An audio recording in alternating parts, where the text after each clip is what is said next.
Hi, good morning. We're here with Rachel from, DT Services and also a recruitment company, I believe, pretty active person in the business community. So, if you'd just like to tell us about what you do and for how long you've been doing it for, please. Brilliant. Well, for DT Services, we launched in 2013.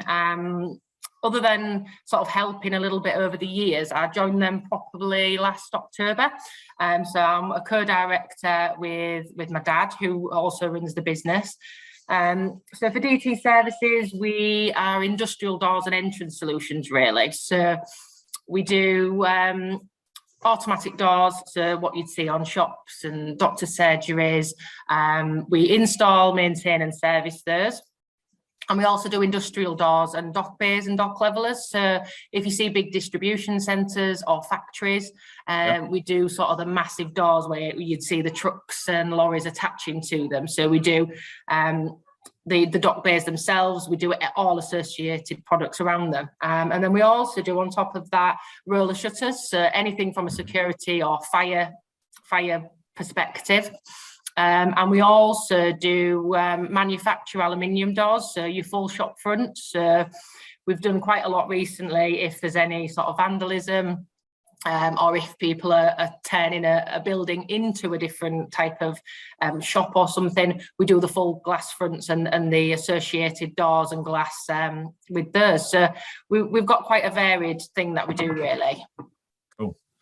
And then, so from the other perspective then, for James Ray Recruitment, which is the recruitment company that I run, we launched or established in August, and then we've been trading since February. So we focus on sort of permanent recruitment, which is obviously a big thing, particularly in the area at the moment, because there's lots of projects going on where they're trying to attract new staff to the area. So we're quite active in that side, both permanent and contracts, really. Cool. You sound busy then. You got definitely. Definitely busy. Hence why I was a bit late today. No worries. I understand. So the biggest impact of COVID, obviously related to maybe DT services that's been trading.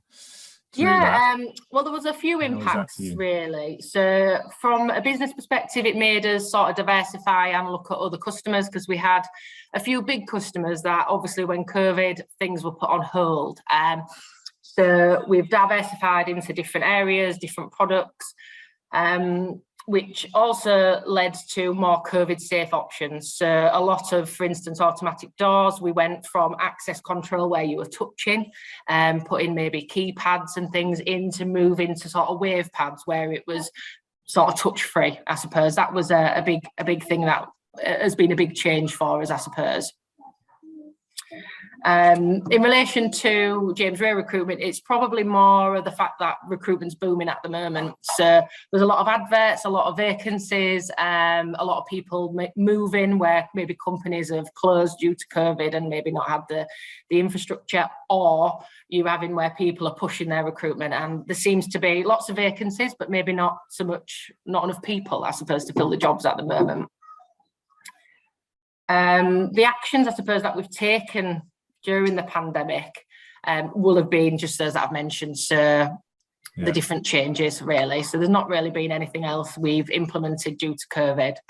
Have the touchpad things then, have they kind of stuck as a... it's still a main thing that people have tried to do, I think. A product that people have kept on. I think it's good practice in general from a GEMS perspective. I think it's definitely good to have that, because whereas you might be a clean person that washes their hands a lot, I think we probably saw due to the pandemic there's a lot of people that maybe do it. So it's good practice in general, really. Cool. So for yourself then, what does the future look like, and what do you see as the main challenges going forward? So from DT, the biggest thing is recruiting staff for ourselves, I suppose, experienced people who are knowledgeable in the areas and the products that we do.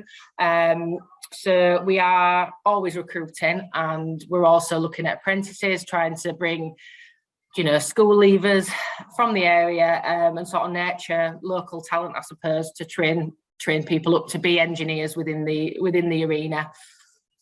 So that's our biggest challenge moving forward, really.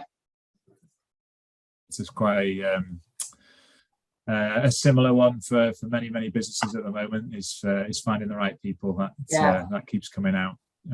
So just moving on to yourself then as a business owner, and just sort of some general learnings that you may have had over the years, and yeah, just sharing those with everybody else about your biggest learning. Biggest learning, I suppose, and it's a difficult one, I suppose. There's so many.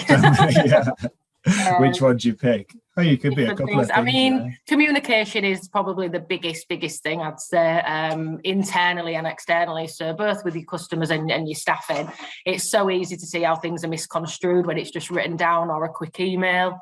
So making sure everybody in the sort of supply chain knows what's going on, because things can change on an hourly or minute by minute basis, really. So making sure everybody's in the picture would probably be the biggest thing I've learned.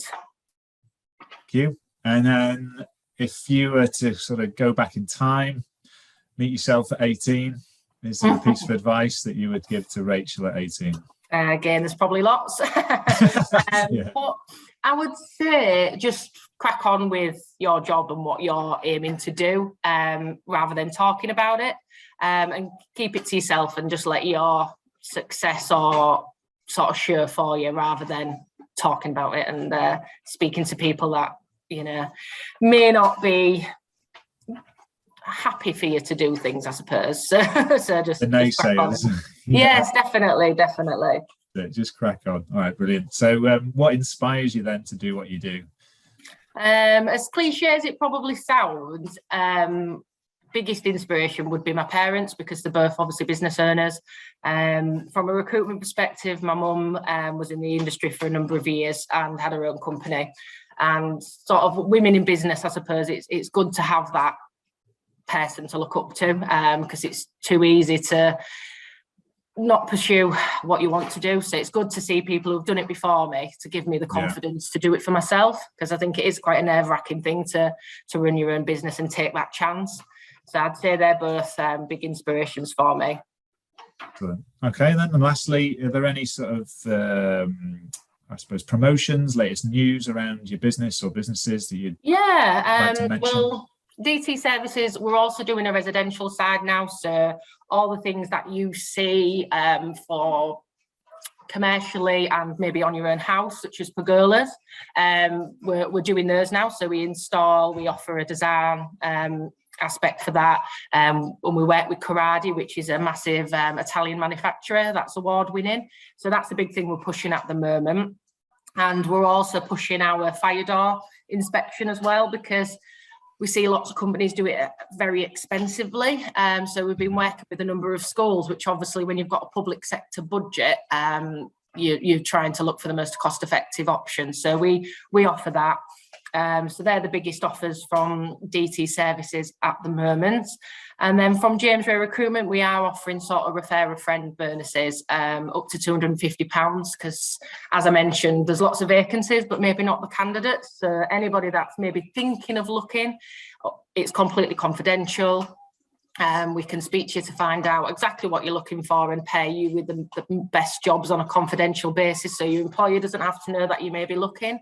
And then if we do place you with a new employer, there is referral fees available, so you get a bit of a bonus for for signing on or for referring that friend who might be interested. That's good. All right, Rachel, thank you very much for your time. Most appreciated. No, and you're welcome. All the best to the businesses. Thank you for bearing with me. You're welcome.